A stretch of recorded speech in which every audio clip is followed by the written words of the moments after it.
Mambo. Boa. Hey guys, it's RJ. Hi guys, today we'll talk about sewage regulations before discharge. Before we start, I just want to say thank you, Humphrey Swalle, my good friend from Tanzania, for encouraging me to make this video. So, today's topic could be a little bit challenging and a little bit dirty, because what is sewage? Literally, it's shit. In every room, we have a vacuum toilet. And when we flush the toilet, all the sewage are collected in the sewage collecting tank. So we can't collect the sewage forever. You know what I mean? My ship's collecting tank was about 2.3 cubics, which means it can last about maximum 9 days. There are regulations to follow before discharging these sewage. We'll talk about untreated sewage first, and then sewage after treated by STP, which is sewage treatment plant. So, sewage collecting tank. The regulation is that if the sewage is not treated, this can be discharged 12 nautical miles away from the nearest land. That's why you always have to check if there's any land before discharging sewage. The best way is to just call the officers in the bridge and ask them to check where the nearest land is. Also, the discharged sewage should not produce any visible floating solids, nor should it cause any discoloration of surrounding water. The details of the sewage discharge regulations can be found in MARPOL Annex 4. If you have a time, you should read it. It's nice. Well, it's not nice, but it's the regulations. So after you discharge sewage from the collecting tank, you have to write down this log, the discharge log, on the logbook or wherever concerned. This is the log. This is the sewage management log and guidance note. It doesn't mean you have to write all this down, but it's a guidance, so it's better for you to know. So here it says all the records are acknowledged by the engineering officer, which will be fourth engineer, and any discharge of sewage overboard at sea is recorded in this log along with date, time, position of ship, and quantity discharged. So this is a guidance, which means if you follow these guidance, it's better for you guys. But from my experience, the PSC, Port State Control, doesn't like see through. They just want to check if you're recording this or not. So I think, from my opinion, the important thing is the time and the position, draft speed, and the distance from the land.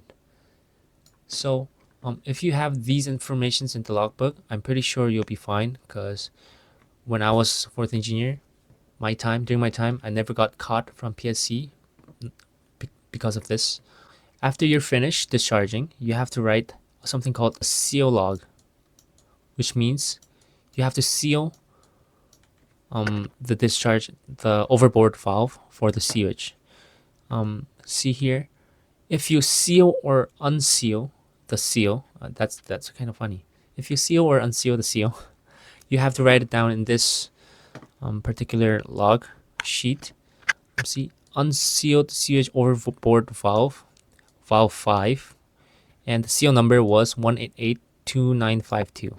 And after I unsealed it, after the discharge is finished, I sealed the sewage overboard 5 I sealed sewage overboard I sealed the sewage overboard valve number 5 with 1882966, and I write it down over here, right? So that's how it's going to work. This is how the seal looks like, 1882965, this one. The reason I took the picture is just to show you guys how the seal number looks like. Okay, 1882965. It was down here. See, 1882965. This one, it's called the maximum rate of discharge of untreated sewage in accordance with resolution MEPC. MEPC is Marine Environment Protection Committee.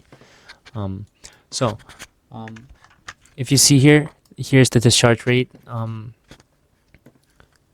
The draft is here, the speed is here. So if you're running in, let's say, 12 knots and your draft is 8,